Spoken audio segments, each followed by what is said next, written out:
আসসালামু আলাইকুম, কেমন আছেন সবাই? তো সকালবেলা হালকা হালকা শীত পড়ে গেছে। শীতের সময়, বৃষ্টির সময় কিন্তু খিচুড়ি খেতে অনেক বেশি মজা লাগে। তো আজকে সকালবেলা খিচুড়ি রান্না করব।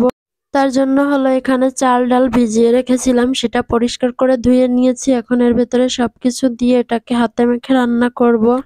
তো এখানে আমি তেজপাতা, কাঁচা মরিচ, রসুন, পেঁয়াজ, আদা রসুন, জিরা বাটা, এরপরে দিয়ে দিচ্ছি কিছুটা এলাচ দারচিনির গুঁড়া, এরপরে দিয়ে দিচ্ছি সর্ষের তেল, সয়াবিন তেল দুইটাই দিলাম। সর্ষের তেল দিলে কিন্তু খিচুড়িটা অনেক মজা লাগে। এরপরে দিয়ে দিচ্ছি লবণ, হলুদ, গুঁড়া মরিচ, এগুলা দিয়ে এখন আমি হাত দিয়ে ভালো করে মেখে নেব। আর এভাবে হাতে মেখে খিচুড়ি রান্না করলে কিন্তু খিচুড়ি অনেক বেশি মজা লাগে। তার জন্য হচ্ছে আমি রাইস কুকারে রান্না করব, তাই হাতে মেখেই দিলাম। এখন হচ্ছে এর ভেতরে আমি পরিমাণ মতো পানি দিয়ে দিলাম। পরিমাণ মতো পানি দিয়ে আমি এটা হচ্ছে রাইস কুকারে বসিয়ে দেব। খিচুড়ি আমাদের ঘরে সবাই পছন্দ করে, এজন্য মাঝে মধ্যে রান্না করা হয়। ঠান্ডা ঠান্ডা পড়লে তখন একটু রান্না করা হয়। আপনাদের ভাইয়া ঠান্ডা পড়লেই খিচুড়ি রান্না করতে বলে। খিচুড়ি বসিয়ে দিলাম, এখন ডিম ভুনা করব। তো ডিমগুলোকে আমি সিদ্ধ করে খোসা ছাড়িয়ে ছুরি দিয়ে একটু কেটে কেটে নিয়েছি। এখন ফ্রাই প্যানে তেল দিয়ে একটু লবণ হলুদ দিয়ে তার ভিতরে ডিমগুলোকে ভেজে নিচ্ছি।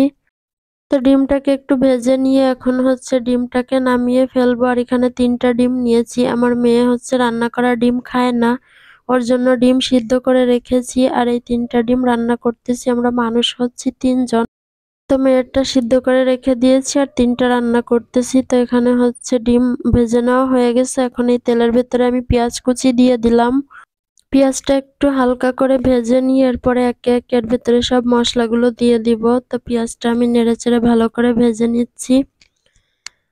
আর এভাবে পেঁয়াজটা একটু ভেজে নিয়ে তারপরে ডিম ভুনা করলে অনেক বেশি মজা লাগবে। তো আমার পেঁয়াজটা ভাজা হয়ে গেছে। এখন এর ভেতরে আমি আদা রসুন জিরা বাটা দিয়ে দিচ্ছি।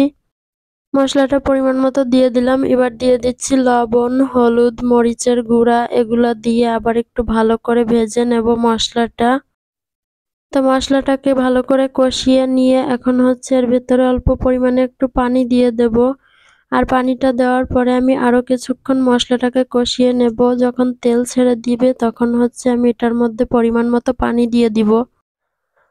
তো এখন হচ্ছে অল্প করে একটু পানি দিয়ে তারপরে হচ্ছে পানিটা জাল উঠে গেছে। এখন হচ্ছে এর ভেতরে আমি ডিমগুলো দিয়ে দিচ্ছি। তো এখন হচ্ছে আমি একটু শুকনা শুকনা করে রান্না করব, ঝোলটা রাখবো অল্প করে। তো এখানে হচ্ছে রান্না হয়ে গেছে। তো শেষ মুহূর্তে আমি একটু গরম মশলার গুঁড়া দিয়ে দিলাম। আর এখন আমি চুলা থেকে নামিয়ে নিয়েছি। নামানোর পরে আমি ওপর থেকে জিরার গুঁড়ো ছড়িয়ে দিলাম। জিরার গুঁড়ো, ভাজা জিরার গুঁড়ো দিলে কিন্তু অনেক সুন্দর একটা ঘ্রাণ আসে। তো আমি জিরার গুঁড়ো আগে থেকে করে রেখেছি। যে কোনো তরকারিতে ভাজা জিরার গুঁড়া দিলে কিন্তু সেটা খেতে অনেক বেশি মজা লাগে, সুন্দর একটা ঘ্রাণ আসে। তো ডিমের কালারটা কিন্তু অনেক সুন্দর হয়েছে। তো ডিম ভুনা হয়ে গেছে আর এখানে খিচুড়িটাও প্রায় হয়ে এসেছে। এখন একটু ঢাকনাটা তুলে একটু নেড়েচেড়ে দিচ্ছিলাম। এরপরে হচ্ছে পুরোপুরি রান্না হয়ে গেছে, নেড়েচেড়ে মিশিয়ে দিলাম। তো এই তো রেডি হয়ে গেল আমার খিচুড়ি। আর আমার হচ্ছে ঠান্ডা লেগেছে, গলাটা একটু জড়িয়ে জড়িয়ে যাচ্ছে। ভিডিওটা করা হয়েছিল আরো 3-4 দিন আগে, আর আজকে আমি ভয়েস দিচ্ছি। তো সবকিছু রেডি করে নিলাম। আর রান্না করার পরে এভাবে প্লেট সাজানোটা আমার মেয়ে অনেক বেশি পছন্দ করে। কোনো কিছু রান্না করলেই বলে আমাকে প্লেট সাজাই দিবা। তো তার জন্য মাঝে মধ্যে একটু এভাবে সাজানো হয়। আর ভিডিও যেহেতু করি, একটু সাজিয়ে গুছিয়ে দিলেই দেখতে বেশি ভালো লাগে। তো ভিডিওটি ভালো লাগলে লাইক কমেন্ট শেয়ার করবেন। আজকের ভিডিওটা এ পর্যন্ত, সবাই ভালো থাকবেন। আল্লাহ হাফেজ।